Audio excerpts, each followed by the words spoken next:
اور یہ قربانی دراصل غریبوں اور محتاجوں کی خبرگیری کی تعلیم دیتی ہے کہ انسان فقیر کو، مسکین کو، کمزور ناتواں لوگوں پر رحم کرے، ان کے ساتھ احسان کرے، ان کے ساتھ بہتر سلوک کرے۔ یہ تمام قربانی کا بنیادی مقصد ہے۔ اللہ رب العالمین نے اسی طرح سے قربانی کے بارے میں کہا وَلِكُلِّ أُمَّةٍ جَعَلْنَا مَنسَكًا لِيَذْكُرُوا اسْمَ اللَّهِ عَلَىٰ مَا رَزَقَهُم مِّن بَهِيمَةِ الْأَنْعَامِ، کہ ہم نے ہر امت کے لیے قربانی کے طریقے متعین کر رکھے ہیں۔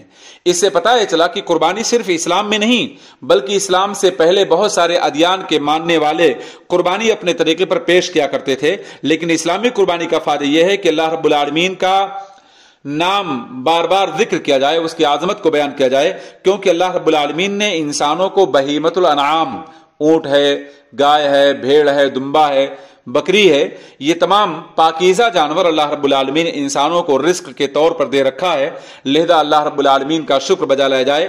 پتہ چلا کہ قربانی کا ایک مقصد اللہ رب العالمین کا شکر بجا لانا بھی ہے، جیسا کہ خود اللہ رب العالمین نے ایک اور آیت کریمہ میں اس بات کو بیان کیا، وہ میں آپ کے سامنے پیش کر رہا ہوں۔ تو اللہ رب العالمین کا فَإِلَٰهُكُمْ إِلَٰهٌ وَاحِدٌ فَلَهُ أَسْلِمُوا وَبَشِّرِ الْمُخْبِتِينَ۔ تو حج کا عمل ہو یا قربانی کا عمل ہو، یہ تمام کی تمام چیزیں ہمیں اس بات کا پیغام دیتی ہیں کہ ہمارا معبود صرف ایک ہی ہے، اسی معبود کے سامنے اپنے آپ کو سرنگوں کیا جائے، اپنے آپ کو سلنڈر کیا جائے اور اسی کی اطاعت کا دم بھرا جائے، اور نبی شکر گزاروں کو بشارت دینے والے بنا کر بھیجے گئے ہیں۔ بہر صورت یہ آیت کریمہ بھی سورہ حج کی 34 نمبر آیت ہے۔ آئیے ذرا سورہ حج کی 36 نمبر آیت کو اس سے غور کیا جائے۔ اللہ نے کہا وَالْبُدْنَ جَعَلْنَاهَا لَكُم مِّن شَعَائِرِ اللَّهِ لَكُم فِيهَا خَيْرٌ۔ اس کا مطلب یہ ہوا کہ قربانی کے اونٹ کو اللہ رب العالمین نے تمہارے لیے علامات کے طور پر بنا رکھا ہے۔ تو گویا یہ شعائر ہیں، شعیرہ ہے، علامت ہے، سمبل ہے، ایک پہچان ہے اللہ کے بندوں کی۔ تو اللہ رب العالمین نے اسی قربانی کے بارے میں کہا لَكُم فِيهَا خَيْرٌ، اس قربانی کے جانوروں میں تمہارے لیے بہت سارے بھلائی ہے۔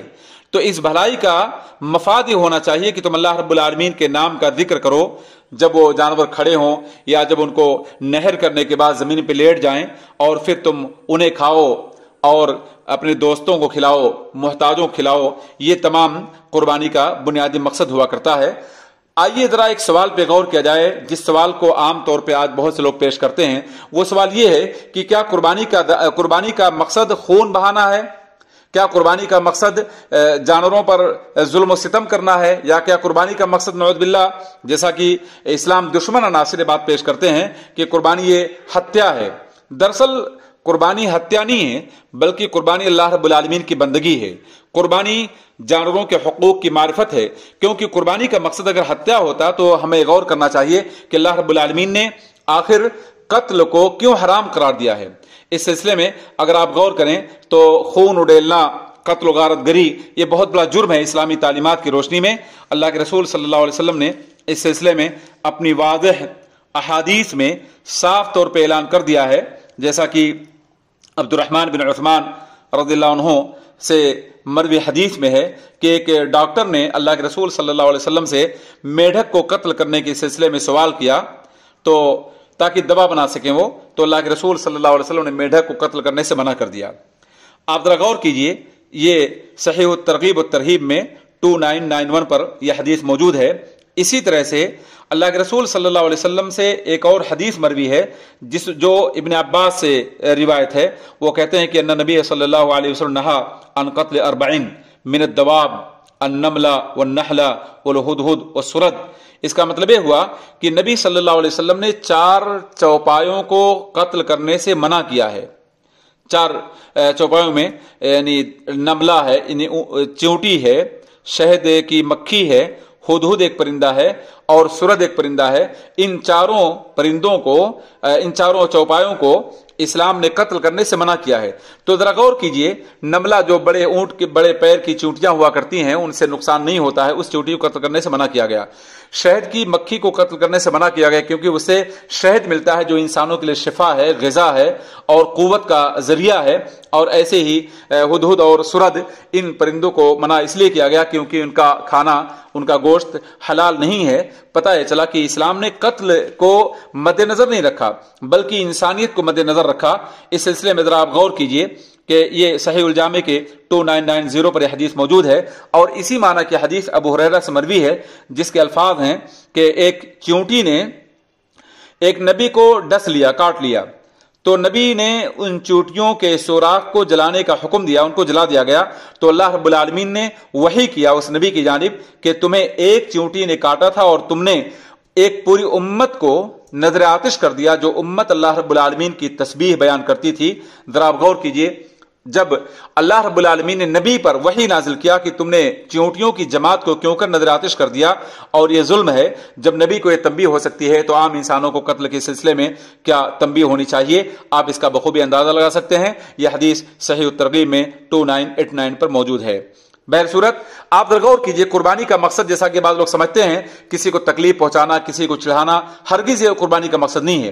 اسی لیے مسلمان اسلامی تعلیمات کی پابندی کرتے ہوئے اپنی قربانی کو بڑے سلیقے سے، بڑے ڈھنگ سے اور رازدارانہ انداز میں اس کے ذبح کرتا ہے، اور ذبح کرنے کے بعد جو زائد سامان بچتے ہیں، فضلات بچتے ہیں، انہیں سلیقے سے اسلامی تعلیم کے مطابق زمین میں دفن کر دیتا ہے، کیونکہ اسلام نظافت کا دین ہے، صفائی ستھرائی کا دین ہے، اور کسی کو اذیت سے محفوظ کرنے کا دین ہے، کسی کو تکلیف پہنچانے کی تعلیم اسلام نے نہیں دی ہے۔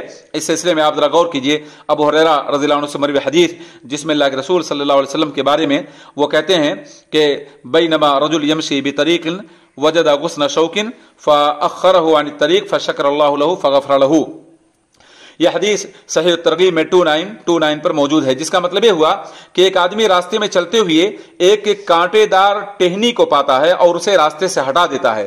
اللہ رب العالمین کو اس کی ادا بہت پسند آتی ہے اور اللہ اس کی مغفرت کر دیتا ہے۔ ذرا اسی سلسلے میں ایک اور حدیث آپ سماعت کیجئے جو انس بن مالک سے مروی ہے کہ لوگوں کے راستے میں ایک درخت پڑا ہوا تھا اور ایک آدمی ادھر سے گزرا اور اس نے راستے سے اس کو پھینک دیا۔ اللہ کے رسول صلی اللہ علیہ وسلم نے اس آدمی کے بارے میں بشارت دیا، فَلَقَدْ رَأَيْتُ يَتَقَلَّبُ فِي ظِلِّهَا فِي الْجَنَّةِ، میں نے اس آدمی کو دیکھا کہ اس لکڑی یا اس ٹہنی کے سائے میں جنت کی نعمتیں اسے میسر ہیں، وہ جنت میں نعمتوں سے لطف اندوز ہے۔ یہ حدیث بھی میرے بھائیو صحیح الجامع میں 2977 پر موجود ہے۔ بہر صورت میرا عرض کرنے کا مطلب یہ ہوا کہ وہ اسلام جس نے بار بار قتل کرنے سے منع کیا، اور جس اسلام کی بنیادی تعلیم یہ ہے کہ سب سے پہلے قیامت کے روز اللہ رب العالمین خون کے بارے میں فیصلہ کرے گا، اور اس نبی کی تعلیم کا ماحصل یہ ہے کہ اللہ کے رسول صلی اللہ علیہ وسلم نے کسی انسان کو خوف زدہ کرنے سے منع کیا، کسی انسان پر اسلحہ اٹھانے سے منع کیا، کسی جاندار چیز کو نشانہ بنانے سے منع کیا، اور ایسی چیز کو قتل کرنے سختی سے منع کر دیا جس چیز کے قتل کرنے میں انسان کا فائدہ نہ ہو، چاہے وہ پرندہ ہو، وہ کیڑے مکوڑے ہوں، بلکہ مودی جانوروں کو قتل کرنے کا اللہ کے رسول نے حکم دیا۔ مثلا بچھو ہے، سانپ ہے، اور اسی طرح سے کچھ مودی پرندے ہیں جن سے انسانوں کو تکلیف ہے، تو ایسے چیزوں قتل کرنے کا حکم دیا، باقی اور چیزوں کو قتل کرنے سے سختی سے منع کر دیا۔ اللہ کے رسول صلی اللہ علیہ وسلم سے ایک روایت کرتے ہیں نعمان بن بشیر کہ ایک آدمی راستے سے گزر رہا تھا اور اللہ کے رسول صلی اللہ علیہ وسلم کے ساتھ صحابہ کرام تھے۔ ایک آدمی اپنی اونٹنی پر سو گیا، دوسرے آدمی نے اپنی کمان سے تیر نکالا اور اس آدمی کی جانب گویا اس نے متوجہ کرنا چاہا۔ وہ سویا ہوا آدمی جس کو اونگ آئی تھی بیدار ہوا اور ڈر گیا۔ جب نبی صلی اللہ علیہ وسلم اسے دیکھا تو آپ نے جو اعلان کیا تھا وہ آج کی انسانیت کے لیے بہت عظیم درس ہے۔ وہ اعلان کیا تھا، لا يحل لرجل ان يروع مسلما، صحیح الترغیب کی یہ حدیث ہے 2806 پر، جس کا مطلب یہ ہوا کہ کسی بھی انسان کے لیے حلال نہیں کہ وہ کسی مسلمان کو خوف زدہ کرے۔ اور اللہ کے رسول صلی اللہ علیہ وسلم نے اسی معنی کے اور بہت ساری احادیث بیان کی ہیں، جن احادیث کا مفاد یہ ہے کہ کسی بھی انسان کے لیے قطعی طور پہ جائز نہیں ہے کہ کسی انسان کو لکڑی سے، اسلحے سے یا کسی بھی چیز سے خوفزدہ کرے۔ اور انسان کسی انسان کی جانب اگر اسلحہ اٹھانے کی کوشش کرتا ہے، چاہے وہ تفریح میں ہو، دلچسپی میں ہو، وقت گزاری کے لیے ہو، تو ایسی تمام چیزوں کو اللہ کے رسول صلی اللہ علیہ وسلم نے حرام قرار دیا ہے، بلکہ ایسے انسان کے بارے میں صاف طور پہ کہہ دیا ہے کہ اس کا شمار ہماری اسلامی شریعت سے نہیں ہے۔ آپ ذرا غور کیجئے، اسلام نے قتل نفس کو حرام قرار دیا، اور قتل نفس کے بارے میں بہت صاف اعلان اسلام نے کیا ہے۔ عبداللہ بن عمر کی حدیث کے مطابق اللہ کے رسول صلی اللہ علیہ وسلم نے کہا، لزوال الدنیا اہون علی اللہ من قتل رجل المسلمین۔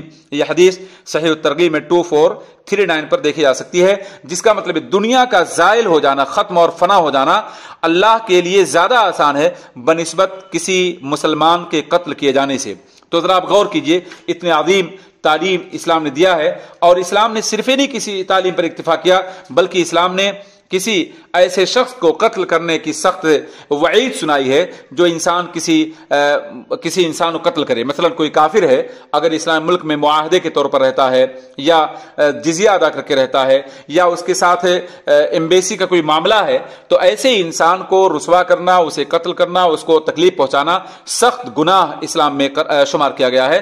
عبداللہ بن عمرو بن العاص کے حدیث میں نبی کا فرمان ہے من قتل معاہدا لم یرح رائحۃ الجنہ، جو شخص کسی ایسے انسان کو قتل کرنے کی کوشش کرے جس سے عہد و پیمان ہے تو ایسا انسان جنت کی خوشبو نہیں پائے گا، حالانکہ جنت کی خوشبو بہت دور سے پائی جاتی ہے.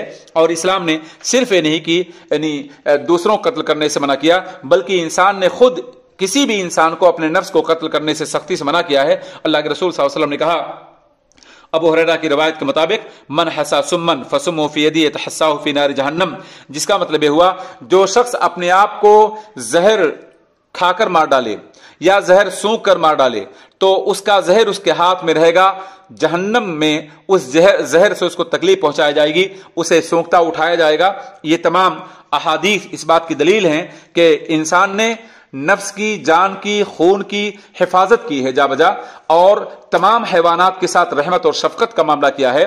بلکہ اسلام نے صاف طور پہ اس بات کو بھی بیان کر دیا ہے کہ جو جانور یا جن پرندوں کا گوشت انسان کے فائدے میں آتا ہے، انسان کو بزنس دیتا ہے، انسان کو روزگار دیتا ہے، انسان کو غذا دیتا ہے اور جس کا ذبح کرنا عبادت قرار دیا گیا ہے، ایسے تمام حلال جانوروں کو ذبح کرنے کے لیے بھی اسلام احسان کی تعلیم دیتا ہے. اللہ کے رسول صلی اللہ علیہ وسلم نے کہا کہ اللہ رب العالمین نے احسان کو تمام چیزوں پر فرض قرار دیا ہے.